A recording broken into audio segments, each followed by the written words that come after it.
Halo. Oke, mungkin bisa tes Oke, mic nah untuk dulu. Ya, boleh mulai share screen ya. Baik. Oke. Mungkin yang Alvina bisa tes mic-nya dulu, apakah bisa? Ya, halo Kak. Oke, masuk. Sip, oke. Diingatkan kembali ya, untuk waktunya minimal 8 menit, maksimal 12 menit, dan nanti akan ada sesi Q&A selama 7 menit. Nah, nanti untuk waktunya akan dimulai ketika kata pertama diucapkan. Kalau begitu, kepada kelompok, dipersilakan. Baik, selamat malam yang terhormat para Dewan Juri, teman-teman yang kami kasihi, dan juga para tamu undangan. Kami dari kelompok nomor, nama saya Christian Patrick, dan rekan saya Alvina Listia Vanessa, akan mempresentasikan data penjualan supermarket retail sale pattern dalam waktu 2 bulan periode Januari hingga Februari 2019. Pada slide pertama, kita disajikan oleh dua macam grafik. Yang pertama adalah bar chart di sebelah kiri, dan yang kedua adalah 3 buah pie chart di sebelah kanan.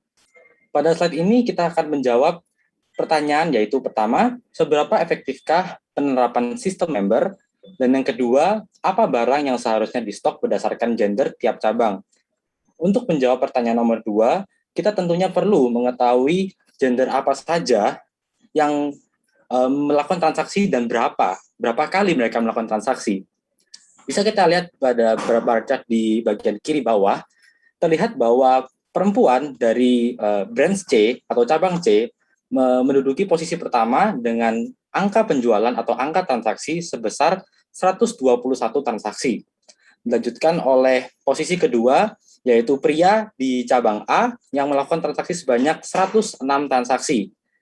Lalu di posisi ketiga, kita ada perempuan dari cabang B yang melakukan 100 transaksi. Yang keempat ada pria dari cabang B dengan 94 transaksi. Dan yang kelima ada perempuan dari cabang A dengan 90 transaksi. Dan yang paling terakhir ada pria dari cabang C dengan 84 transaksi. Lalu pada 3 buah pie chart di sebelah kanan, menunjukkan persentase perbandingan antara pelanggan normal dengan pelanggan yang sudah mengikuti membership. Berdasarkan 3 buah pie chart tersebut, bisa kita simpulkan bahwa pelanggan yang telah menggunakan membership lebih banyak ketimbang pelanggan normal. Akan tetapi, pelanggan yang menjadi member hanya sedikit lebih banyak ketimbang pelanggan normal.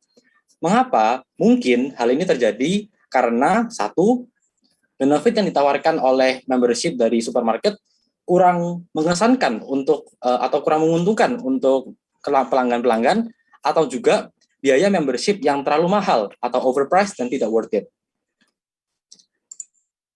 Lalu di slide selanjutnya kita disajikan oleh lagi-lagi 2 chart. Yang pertama adalah kolom chart di sebelah kiri dan yang kedua adalah bar chart di sebelah kanan. Pada slide ini, kedua chart ini akan menampilkan pendapatan kotor tiap cabang di bulan pertama dan kedua, dan juga top selling produk tiap cabang berdasarkan gender. Untuk pendapatan kotor, kita lihat di grafik kiri bawah, yang warna gold atau kuning, bisa kita lihat Naipitau atau cabang Naipitau di bulan pertama menduduki peringkat pertama dengan torehan 1.925 pendapatan kotor. Dilanjutkan oleh posisi kedua, Yangon di bulan pertama sebesar 1.842. Dilanjutkan oleh Mandalay di posisi ketiga, di bulan pertama juga 1.770,3. Dan di posisi keempat ada Naipitau di bulan kedua sebesar 1.328,7. Di posisi kelima ada Mandalay di bulan kedua sebesar 1.267,6. Dan yang paling terakhir ada Yangon di bulan kedua sebesar 1.154,7. Memang, data yang kami dapatkan untuk bulan kedua tidak secara penuh, yaitu tidak 28 hari atau 29 hari.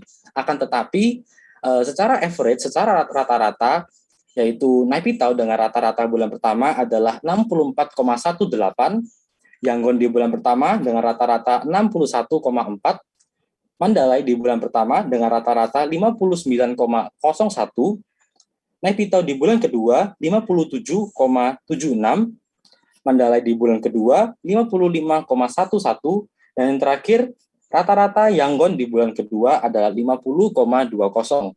Hal ini masih disimpulkan dan masih bisa terlihat bahwa Naypyidaw, Yangon, dan Mandalay di bulan pertama, jadi cabang supermarket di bulan pertama secara keseluruhan menorehkan hasil yang lebih baik, menorehkan pendapatan kotor yang lebih baik ketimbang di bulan kedua.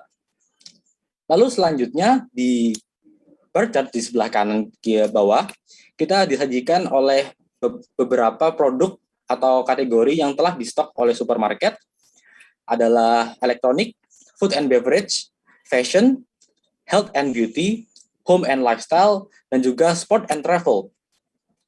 Dari kumpulan chart di sini, kami menarik kesimpulan bahwa dari semua cabang, rata-rata pelanggan pria menyukai produk food and beverage, sedangkan rata-rata pelanggan wanita menyukai produk fashion aksesoris. Selanjutnya untuk kesimpulan dan saran, saya serahkan kepada rekan saya Alvina. Silahkan. Ya, terima kasih Christian atas pembabarannya mengenai data daripada tiap cabang supermarket dengan variabel-variabelnya. Nah, sekarang berdasarkan analisis data yang telah kami buat guna untuk menjawab beberapa pertanyaan yang juga sudah dibagikan menjadi 3 poin penting, yaitu pertama, bagaimana efektivitas dari penggunaan membership ini? Nah, menurut data yang telah kami proses, kami merasa bahwa pihak supermarket dapat lebih mempromosikan penggunaan membership dengan cara menambahkan benefit-benefit bagi para pelanggan yang berupa member dari supermarket tersebut, seperti voucher, voucher diskon, dan potongan-potongan lainnya yang tentu saja akan menguntungkan para member. Nah, selanjutnya pada poin kedua yaitu apa produk yang diminati pelanggan berdasarkan gender. Nah, hasil analisis data kami menunjukkan rata-rata pembelian terbanyak laki-laki dari ketiga cabang adalah F&B, yaitu food and beverage. Sedangkan untuk para perempuan adalah fashion and accessories. Dan pada poin ketiga, yaitu poin terakhir, adalah kami akan membahas mengenai performa penjualan masing-masing cabang per bulannya. Lagi-lagi dari data yang telah kami rancang, cabang C yang terletak di kota Naypyidaw memiliki pendapatan kotor terbanyak dibandingkan dengan cabang A dan B. Lalu secara keseluruhan, saya dan rekan saya menilai bahwa kinerja daripada ketiga cabang berada dalam batas wajar. Hal ini dapat dilihat melalui segi konsistensi, penjualan, dan pendapatan dari ketiga cabang yang tidak jauh berbeda. Akan tetapi, cabang pertama dan kedua harus lebih diperhatikan lagi. Hal ini dikarenakan mereka agar mereka dapat menyamai penjualan dari cabang ketiga. Dan berikut adalah saran-saran yang kelompok saya ajukan untuk meningkatkan penjualan dan pendapatan dari ketiga supermarket ini. Yang pertama adalah seperti yang saya katakan sebelumnya, yaitu untuk menawarkan diskon, kupon, potongan bagi customer yang mengikuti membership. Dan yang kedua adalah dengan memperluas jangkauan konsumen, dengan menyediakan servis seperti pesan antar. Dan yang ketiga adalah memasang sejumlah iklan. Nah, iklan ini dapat berupa billboard ataupun brosur. Dan dengan era digitalisasi kali ini, sekarang, kita dapat memanfaatkan sosmed, yaitu sosial media. Dan yang keempat adalah dengan menjual produk secara bundle sebagai taktik marketing untuk mendorong customer agar mereka dapat membeli produk kita lebih banyak lagi.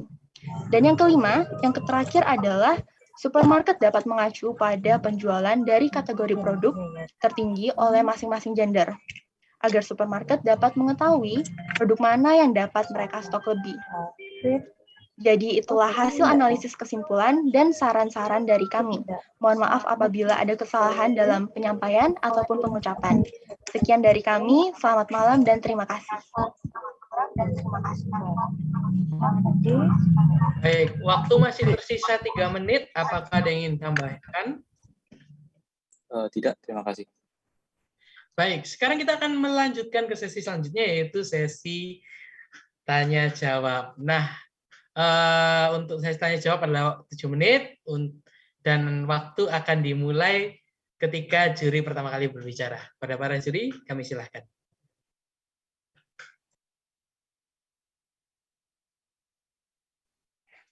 Keburu habis waktunya, saya duluan lagi aja dah.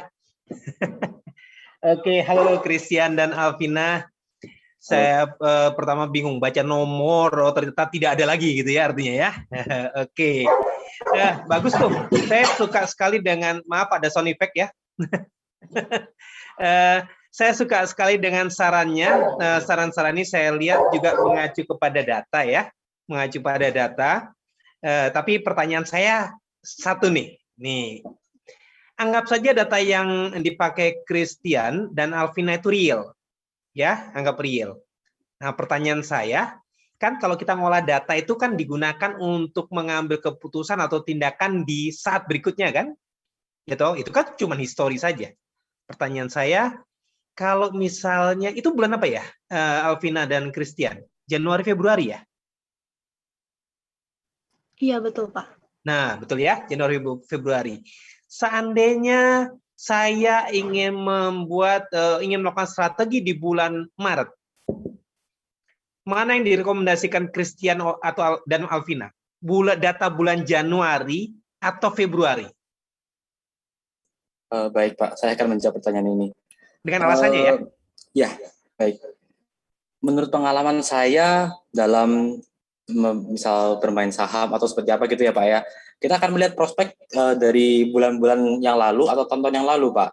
Nah, sama seperti halnya untuk kita mengolah data dari penjual supermarket ini, bukan hanya bulan pertama atau bulan kedua Pak, tapi kita sangat mempertimbangkan kedua data ini, karena kita ketahui bahwa data itu sangat-sangat berharga buat kita Pak. Nah, kita bisa mengacu kepada bulan pertama dan bulan kedua, kita ambil kesimpulannya, karena menurut kami kan setelah yang kami bicarakan ya Pak ya, setelah kami sampaikan, bulan pertama dan bulan kedua memang perbandingan penjualannya menurun di bulan kedua Pak. Tapi tidak jauh Pak, jadi kayak tidak ada gap yang terlalu besar dan terlalu jomplang gitu Pak. Jadi untuk mengambil keputusan untuk bulan Maret, kita consider buat ambil dari bulan Februari dan Januari. Saran-sarannya ya seperti kita menawarkan diskon ini untuk saran-saran dari 5 poin ini. Mengapa? Karena balik lagi ke market sih Pak. Karena kalau misalnya kita mempredik secara 100% itu tidak akan bisa Pak. Karena kita seperti corona ini sih, kita nggak akan tahu bulan Maret 2020 akan ada corona. Mungkin pihak-pihak supermarket atau pihak-pihak bisnismen lainnya sudah mempersiapkan, oh strategi kita setelah kita analisis dari bulan Februari, Januari, untuk Maret kita akan melakukan langkah A, B, C. Akan tetapi kalau misalnya ada corona seperti ini Pak, menurut saya akan sangat susah untuk kita mengeksekusi langkah-langkah atau saran-saran yang telah kita rancangkan untuk bulan Maret.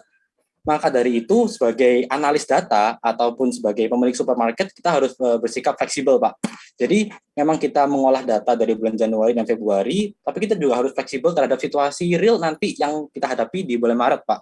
Jadi menurut saya penting untuk mendapatkan data dari bulan Maret, dari bulan Februari dan Januari, bukan hanya salah satu. Tapi kita juga harus bersikap fleksibel terhadap apa yang akan kita hadapi di bulan Maret Pak. Begitu juga seterusnya. Terima kasih, Pak. Terima kasih. Oke, mungkin dari dewan juri yang lain ada yang ingin ditambahkan mungkin? Halo. Oke.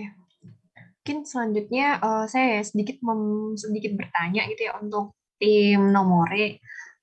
Ini kebetulan kan sudah disaran nih. Nah, saya sedikit kayak kepo gitu ya, dari poin kelima itu kan penjualan kategori produk tertinggi oleh masing-masing gender sebagai acuan bagi supermarket stok lebih. Nah, itu mungkin bisa dijelaskan gitu ya, maksudnya acuan bagi supermarket stok lebih itu seperti apa. Nah, terus untuk yang masing-masing gender itu apakah ada kriteria lain selain gender yang digunakan sebagai kayak apa ya, yang digunakan sebagai strategi untuk supermarket tersebut seperti itu ya.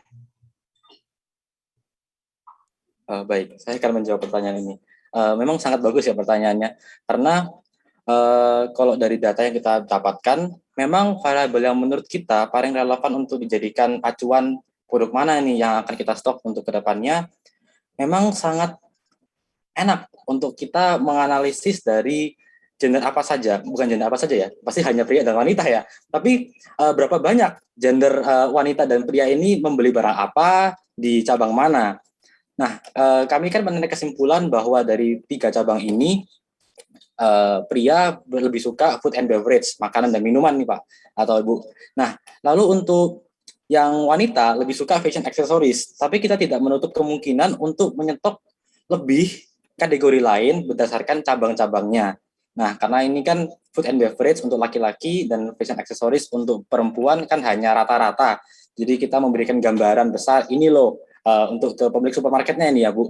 Ini loh Pak atau Bu, dari rata-rata yang kita dapat, ini cowok suka ini nih, suka food and beverage. Boleh nih di stok lebih di semua supermarket, karena memang rata-ratanya seperti itu paling tinggi. Lalu untuk wanita, ini Pak atau Bu, lebih suka fashion accessories nih mereka, yang wanita, ya kita boleh stok yang lebih. Tapi kalau untuk average rata-rata yang paling tinggi di tiap cabangnya, kita juga harus perhatikan Pak atau Bu.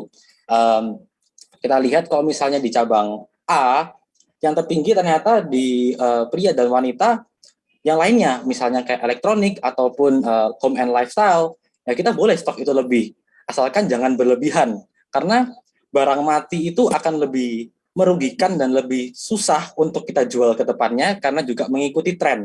Apalagi kalau misalnya fashion and accessories, terus kayak home and lifestyle, itu pasti akan berubah tiap zaman. Misalnya kayak dulu kita punya dari minuman kayak dalgona coffee, atau es kepal Milo, contohnya yang paling real. Es kepal Milo kan hanya beberapa saat saja itu, Bu. Jadi kita juga harus melihat dari tertinggi dari tiap cabang, dan juga rata-rata dari semua cabang, yang tertinggi yang mana, kita bisa stok, tapi kita jangan juga overstock, karena akan menjadi barang mati ke depannya, Bu. Terima kasih.